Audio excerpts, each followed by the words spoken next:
Hello everyone, Mrs. Fondra here, and today we are going to be talking about one of my favorite time periods of all of art history, and that has to do with the ancient Greeks and Romans. And they're two different groups of people, but we really have to talk about them together. And as I tell you about them, you'll understand why. All right, so let's start with our Greeks. They're the first people that we're going to talk about because they came first, and they thought art was very, very important. So they spent a lot of time practicing making art. They did lots of things like these vases. They're called black figure vases and red figure vases. And I do have a video I'm going to be sharing out with you along with this video as well. The YouTube video I really love for this, where the guy draws and explains as well, so he can give you a little bit more detail. So if you want to watch that, you're more than welcome to. But as I was saying, the Greeks were really started off by like making vases and pottery, and eventually they got into sculpting, and they would carve rock, stone, marble to make people. And their goal when they were sculpting, they wanted to make the perfect person. They didn't want it to be anyone in particular. They wanted to be the correct proportion, so they knew it was exactly the even on both sides, and they were very worried about perfection and being the ideal form. So they got to that point in their art where it was very, very realistic, however, not real people, okay? At that point, when they were at their high society, they're one of their highest points, the Romans jumped in. Okay, you can see from this little illustration in that video, there's a guy stepping on a Greek. That's a Roman. And the Romans took over. However, the Romans actually kind of adopted the Greek style of art. They really enjoyed it. They thought it was really well done. It was very thoughtful, and they made copies and copies and copies. It's almost like copying your neighbor's homework. They're like, we really like this. We're going to do this too. Because sometimes when other places take over countries, they're like, we're going to get rid of all the art. We're going to destroy it all. But luckily for us, they liked the Greeks' work. So the Romans took over, and that's why we have to talk about them together, because they kind of just started by copying the Greeks. So they fit together in that way. However, there is one really big difference. The Romans, though they liked the realistic people, they wanted it to look like an actual person. So let me show you some actual art so you can see what I'm talking about here. The Greeks, if you look on the left, there is a very famous sculpture, and I like to tell people he kind of looks like a Ken doll. He doesn't look like a real person. He's just kind of this brooding guy that's just kind of standing there. His hair is like stuck to his head. He doesn't look like anyone in particular.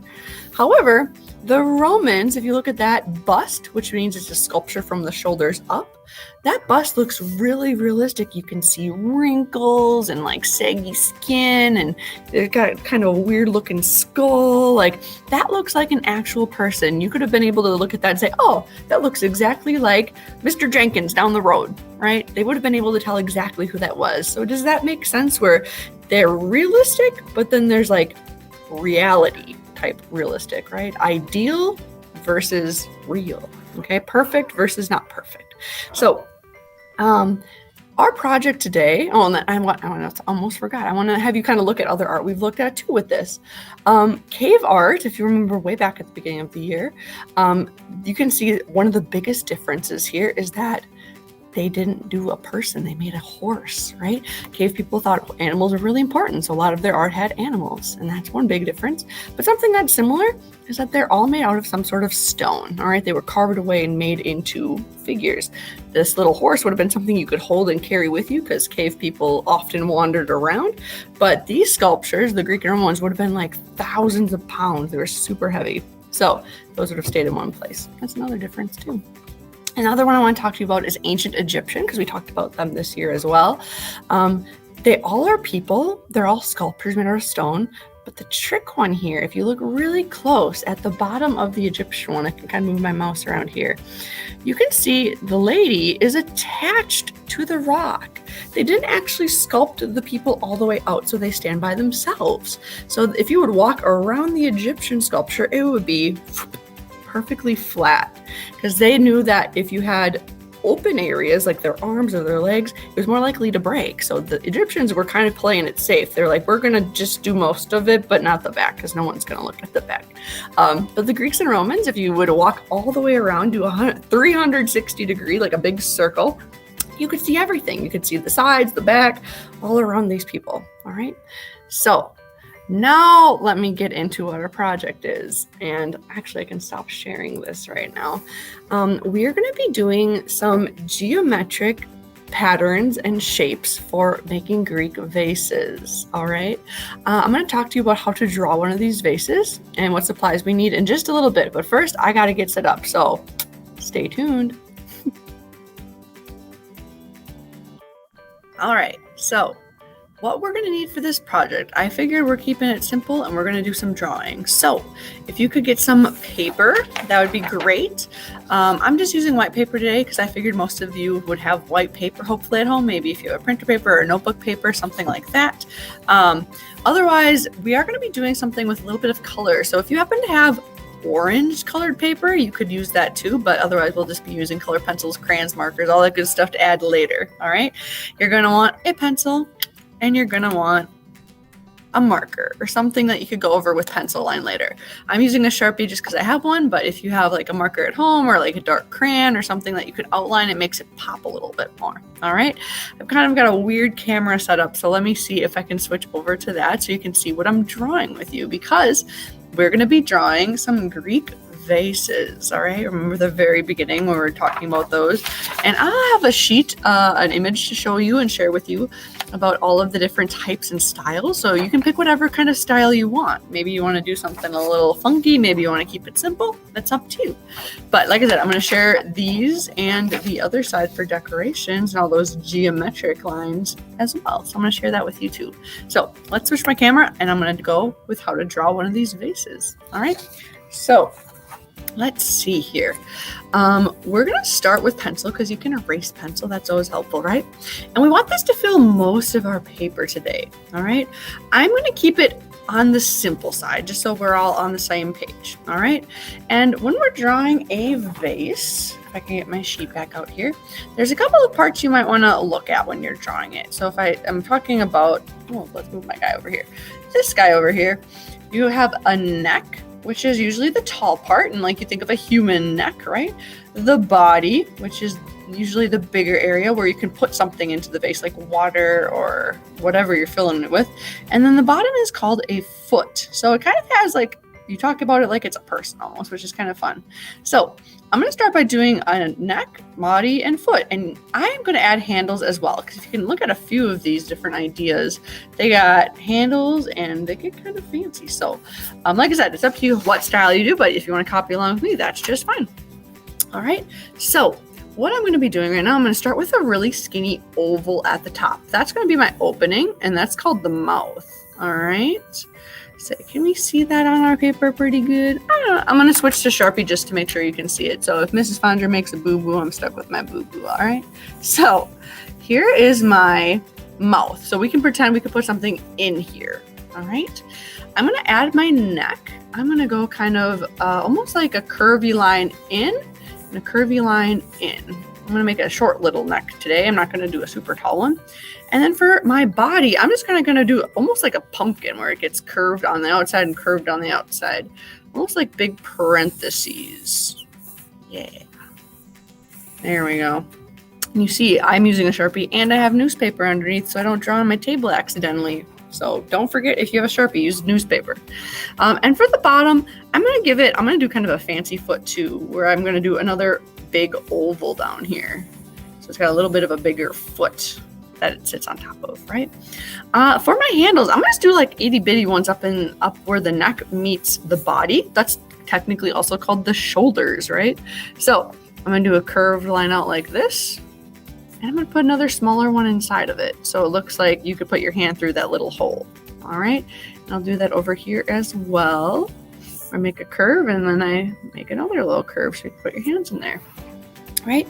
Now, that's the basic starting of a vase and getting that on your paper and making it big enough to add things. this is where we're going to start getting a little funky with it.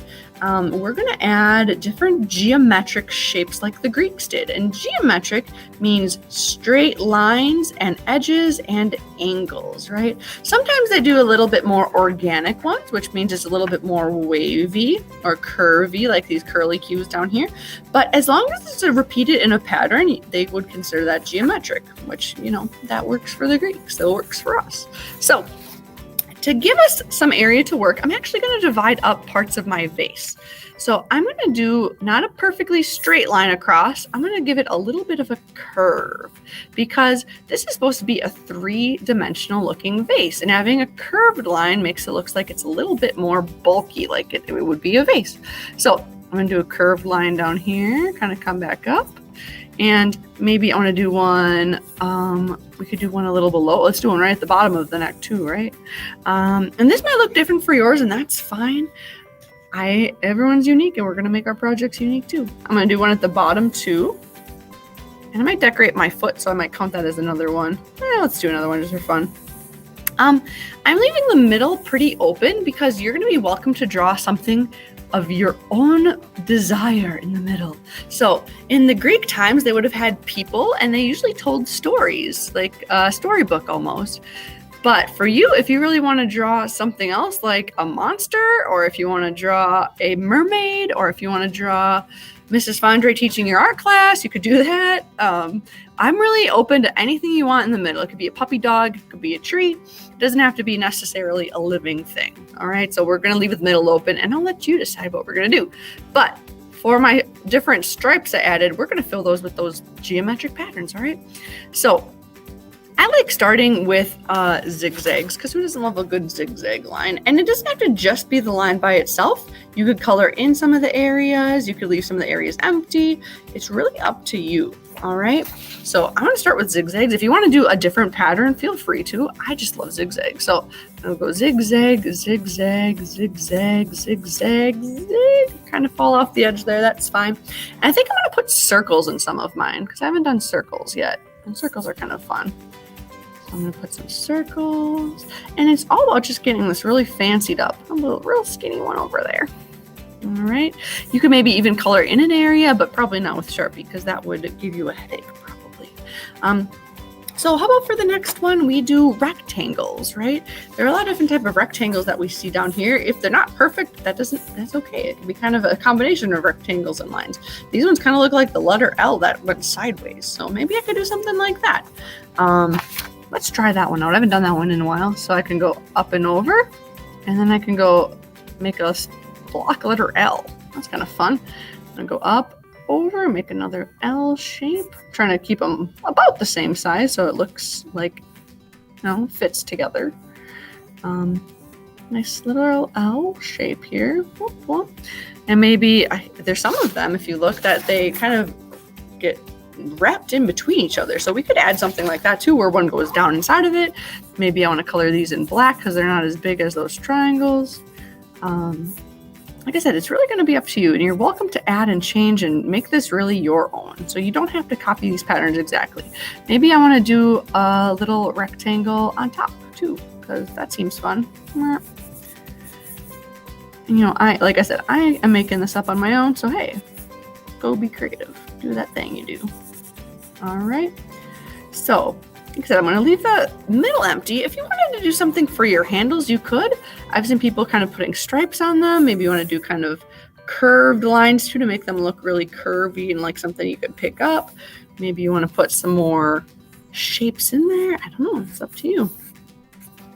There we go. Looks like they're looking fancy. Maybe I'm put some like diagonals in there. That seems fun. We'll do that. And you know what, when I'm doing this, I'm doing them on both sides, right? I'm trying to keep it even on both sides, and that's called being symmetrical. We talked about symmetry during Halloween time with our bat project, so hopefully that's not super new to you.